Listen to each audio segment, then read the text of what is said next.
The attack on Bishop Mar Emmanuel should concern all of us that care about both the preservation and the subsequent advancement of Western civilization, because the attack on Bishop Emmanuel was not simply an attack on one man.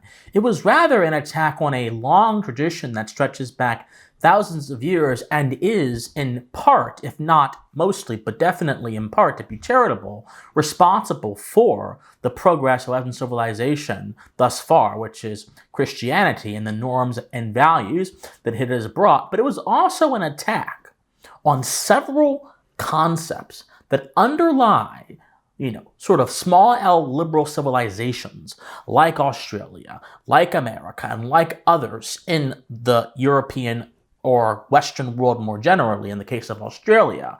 And we should analyze this event in light of those principles. Before we do that, let's actually examine the attack. So Bishop Emmanuel, Mar Emmanuel, who is a very popular Assyrian Orthodox minister, if you want to use that word. He has an outsized social media following both on TikTok and otherwise. He's also, as many commentators have noted, he's gained a following amongst the youth for his outspokenness and his sort of iconoclasm in the face of the events and the condition of the modern world. Bishop Emmanuel is known for speaking out against secularism, against certain social fads, so on and so forth. And I'll be transparent here. This video is not necessarily about Mar Emmanuel, or it's not an apologia for his views or for his methods or styles. I didn't know who he was really until a few weeks ago, shortly before this attack happened. But it rather is a video about what he represents in the whole grand scheme of things. So this should not be taken as a condemnation or an endorsement of Bishop Emmanuel. I certainly hope, however, that he heals and he recovers, because the attack he suffered was not only unjustified, it was not only despicable, it is representative of the kind of harm that Western countries are doing by not understanding exactly what they are importing in the form of certain ideologies, and we will absolutely get to that in a second.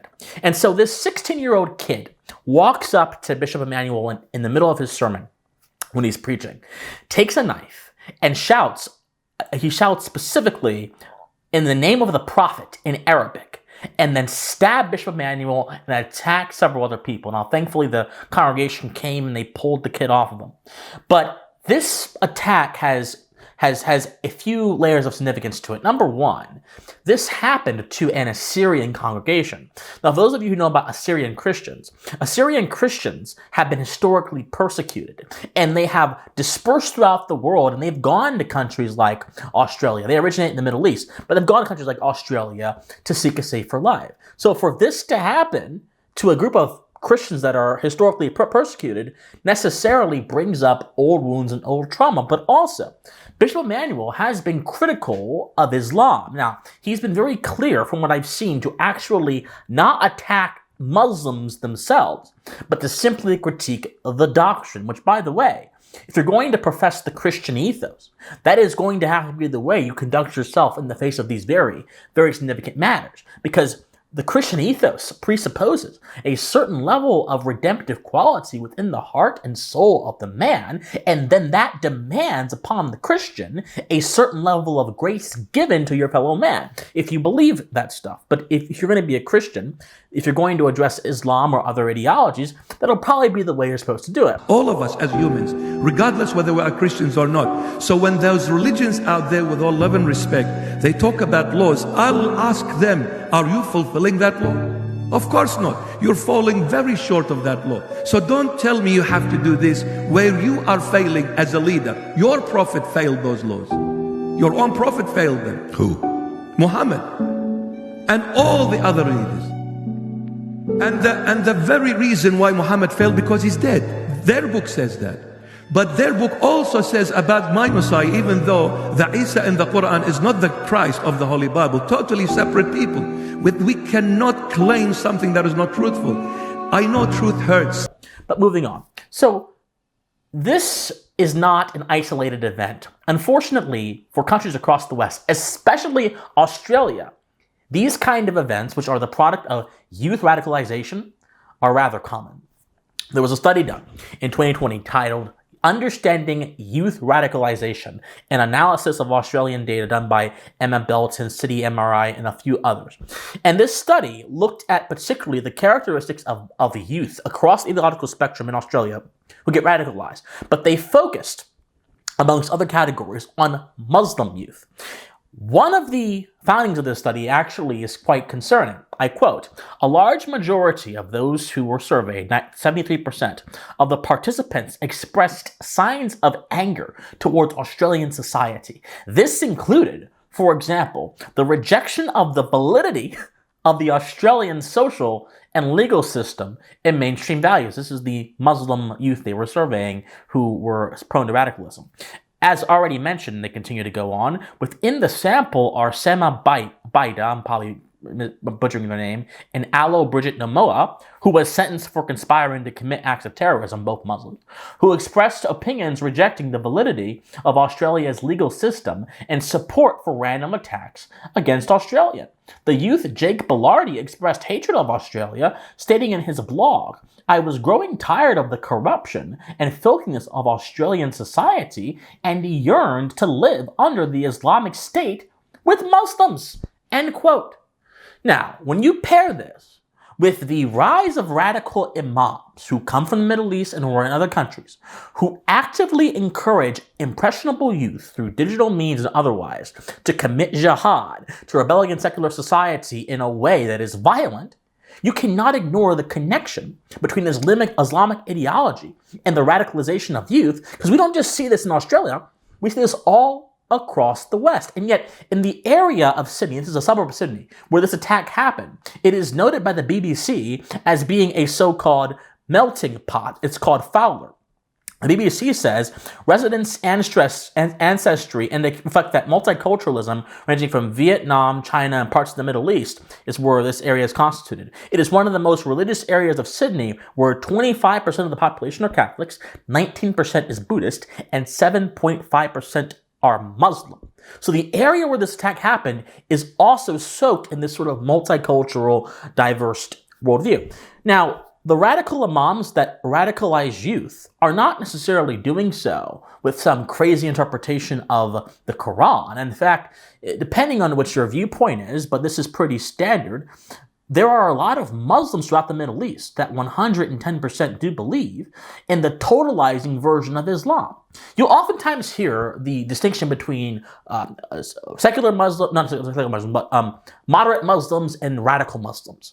And the distinction will be in which ways they express their faith in terms of how they wish for it to interact with all of society. Moderate Muslims tend to accept the Western liberal conception of a sort of separation of church and state and a sort of limited government and a sort of pluralism and a tolerance in society, whereas non-moderate Muslims, which are a lot of them, in fact, globally, the majority, tend to want a more totalizing system in society. And you see this in Britain, where in certain parts of Britain, like in Birmingham and other parts of the UK, the entire local government and culture of particular cities that were once not this way are now entirely and totally Muslim, and they are informed by the norms of Sharia law. So let's go back to this case. The significance of this case is that youths are being radicalized against societies that they enter into or they are not native to by ideologies that best fit other places, and that is leading to death and destruction. And so many people in the name of diversity, in the name of multiculturalism, are not acknowledging these inherent truths because they don't want to offend people. That is the broader picture of all of it. That's the broader picture. Now, along this line, the idea of tolerance has become perverted, because some people may say in response to the words I'm saying to you right now, my good viewer, that we need to be tolerant of different worldviews. Well, I do agree. As someone myself who does wish to have a pluralistic sort of classical liberal society based on natural law, I do believe in tolerance towards different worldviews. But I don't believe that tolerance is permissiveness. See, tolerance does not mean that I have to bow down and I have to accept everything someone else says simply because they are different. This is what I call the moralization of differences. When someone says other people are different, therefore respect them. Well, the presupposition of that statement is that because someone is different, they therefore demand respect. which is a non sequitur. It's a logical fallacy. Because difference says nothing more than how sort of the quality of something differs from one thing or the other. An apple is different from an orange. But that does not make a sort of moral statement evident to me. No, you have to explain to me how this difference actually makes any sort of morally intelligible sense, or else I am simply left with two things that are in two different categories.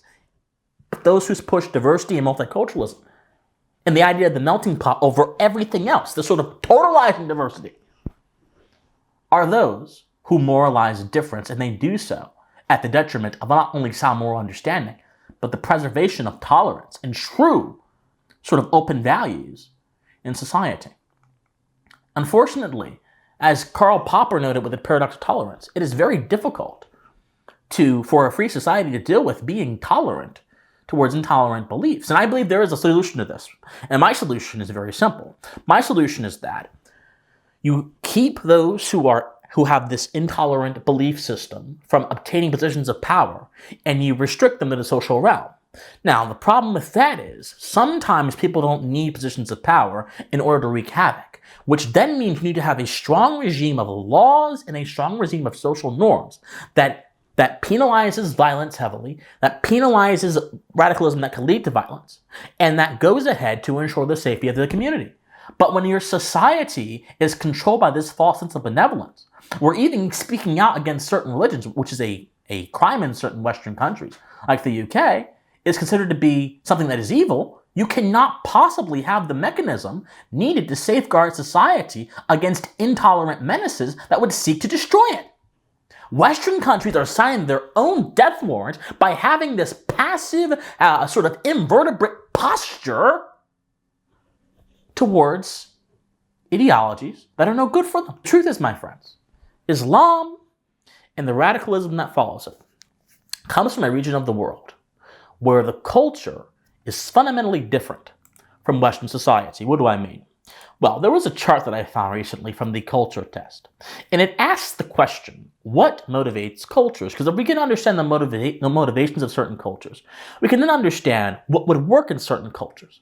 Well, this found that most of the Western world, including Australia, was motivated by guilt. Now, under this framework, guilt is defined as control being maintained by creating and continually reinforcing the feeling of guilt. Focuses on law and punishment and justice in the afterlife. Asks, is my behavior fair or unfair? Let's stop there. So guilt, if we look at this philosophically, is a result of conscience.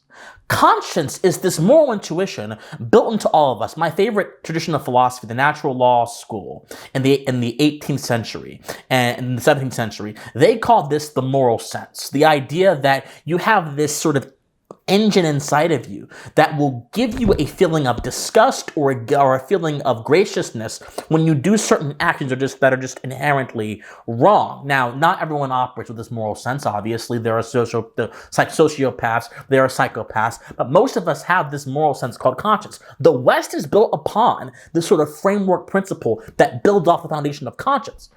But they found that in countries where there are majority Muslim populations in the Middle East, and in Asia, by the way, not just Muslims, but in Asia as well, they are controlled and mediated by shame. And they define shame under the same system as, quote, control maintained by shame and the contemporary threat of ostracism. Focuses on pride and honor. Concept of honor balance can lead to revenge dynamics. This is why in certain Muslim countries there are honor killings. This is why certain behaviors like homosexuality are met with death. This is why women in many of those countries are oppressed and held to a second-class status, because it's all about shame and their perverse idea of honor controlling the habits of individuals, which destroys the moral sense, which destroys our ability to actually be moral agents, and simply makes us servants to this totalizing worldview that if you question it, your very existence is invalidated. That's how these societies work. And it asks, this goes on to explain, how will people look at me if I do X? Appearances matter. So appearances, see, the distinction, the great moral distinction that no one really makes, is the difference between appearances and substance. Substance is the whole of an action, and the consequences and the causes and what we can really look at to understand the action, whereas appearances are simply how something looks at first glance. You can't have these two things come together because they're like oil and water. Now back to the Mari stabbing. When you have people who either endorse a religion or come from a culture motivated by shame, motivated by totalization, and that is antithetical to the principles that the West is built on, there is no amount of tolerance, there is no amount of external validation that can make people in that religion or in that culture not rebel against the society that may be against that culture. If I were to go to Saudi Arabia with my Western values, I wouldn't fit in very well because that culture does not cater to the belief system that I have, which I believe is the right belief system. That culture does not care much about natural law or anything like that. That culture is under Sharia. And if someone who believes in that culture goes to Australia or America, they don't really fit in as well either.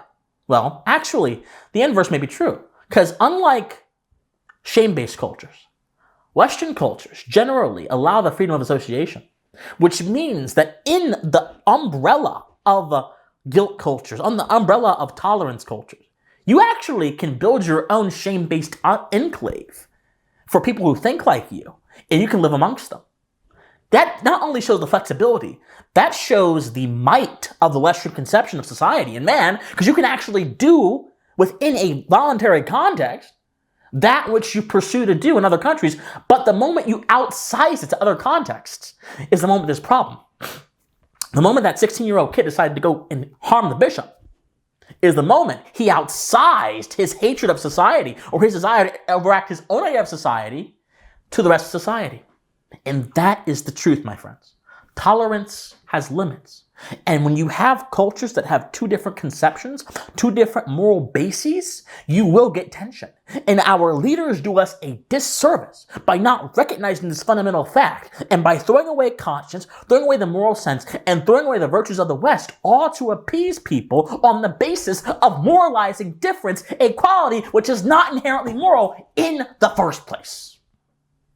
Bishop Mari's attack, he's in the hospital, not because some crazy guy decided to attack him, but because in the context of these broader issues, there has not been strength shown to defend the West. There has not been strength shown to defend certain groups like Christians. There has not been strength shown.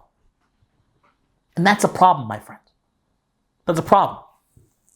But the problem of strength not being shown, I'll close here in a second, it's also a problem of our Western nations. In Australia, the Second Amendment, there is no Second Amendment. The ability to defend yourself with firearms is virtually non-existent. It is much harder and much more impractical than it would be in the United States. And this is obviously brought about by the massacre that happened in the 90s. And Australia says, well, we got rid of all of the guns in the 90s and with a massive buyback program, and therefore there have been not a lot of gun crimes. Well, when you live on an island where only 2/2 of the entire continent, as Australia is a continent, is populated with anyone, and there's just a big desert in the middle of it, and you're able to control the ports of entry, and you're able to basically control what a lot of your people do, as the COVID-19 lockdowns in Australia, which were egregious and bad, show us, then yes, it's going to be very, very, very, very easy to reduce certain kinds of things. But it's not easy, rather, to control human nature, nor is it also easy to control evil with laws. We try, but evil is a very inventive thing. It finds its way to do things that actually are bad for people, that are immoral, and that's why there was a stabbing in Australia where several people lost their lives. That's why Australia and England suffer from a bunch of rapes, a bunch of stabbings, because evil will always find a way to get around your good intentions. Always. I don't care who you are. I don't care what you do. It will always find a way to get around your sanctimonious good intentions. And it has, as this showed us. And it will continue to as well. Because Australia suffered from a very long string of Islamic youth attacks. This isn't the first one. So when you make it hard for people to defend themselves, you are essentially allowing those who would seek to, as I mentioned, go beyond the social context, go beyond the voluntary social context, and externalize their radicalism into a hatred and therefore an action against the broader society. You are enabling them to do what they want to because they understand they will not meet the mass inertia that is created by an armed and defended citizenry. An armed, defended citizenry has a mass inertia, has basically a mass force to be able to negate attacks on it, either from private actors, as was the case with this guy, or from the government. And that simple sociological fact is one of the reasons why America has such great insight into how to make a good society, even though we have our problems. Because we understand that force only responds to force. And force used within moral limitation is actually a good deterrent to bad actors who would seek to do you or I harm. But in Australia and many other countries in the West, who supposedly embrace a sort of affirmation of individual human value, aren't willing to allow people to have the means of defending their evident human individual value either. I think that all of us in the West need to look very clearly at that. We need to look very clearly at that because we can blame different ideologies all we want, but when we ourselves are not allowing ourselves to exercise the very basic requirement, which is the principle of self-preservation, that our civilization requires, that any civilization requires to remain intact, then we are not really living out civilization in the best way possible. We are living functionally as serfs. I think this is true for the people of Australia as well. They are living as serfs. When your government can put you on curfew and put you in camps for going against their narratives during a pandemic, that's not you having the ability to be an assertive and engaged and defended citizenry. You're not defended against anyone. Those in power, if they want to move, they will make a move, and they have made moves, whether they be private actors or governments. And I think that it's quite concerning. My friends, we have to realize something. Different civilizations have different tolerance levels. And different tolerance levels and different ethoses and different principles don't always blend together. My hope is people will look at this attack from on Bishop Emmanuel, and they will realize the sort of civilizational concepts that I talked about that are at play here. And they will then take that understanding and that knowledge and apply it to making their societies better. I don't hate Muslims. I don't hate people who come from the Middle East. I don't hate anybody. In fact, I think there is a place for Muslims in society if they are willing to embrace pluralism, if they are willing to embrace Western values. But anyone, whether they be Muslim or non-Muslim or whatever they are, who refuses to do that, we can no longer treat them with kid gloves and say, well, they're different, therefore we have to lower ourselves to almost not accepting but being passive in the face of evil. No! Evil, unfortunately, is a universal force for bad, and we must be as vibrant and vigorous in our rejection of it as possible. That's the only way the West survives. And that's the only way groups like the Assyrian Christians or anyone else face persecution will also make it out into the next few decades. That's the only way our moral understanding will remain intact.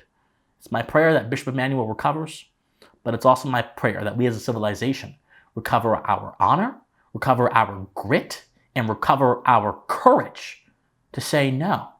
There are certain things we won't accept. No, we don't have to accept every single person from every single country just because we're told that's the humane thing to do. No, we don't have to tolerate every single culture when some cultures obviously are built on a system of totalization, which is a system of indoctrination, which brings forth ignorance, violence, and moral misunderstanding. No.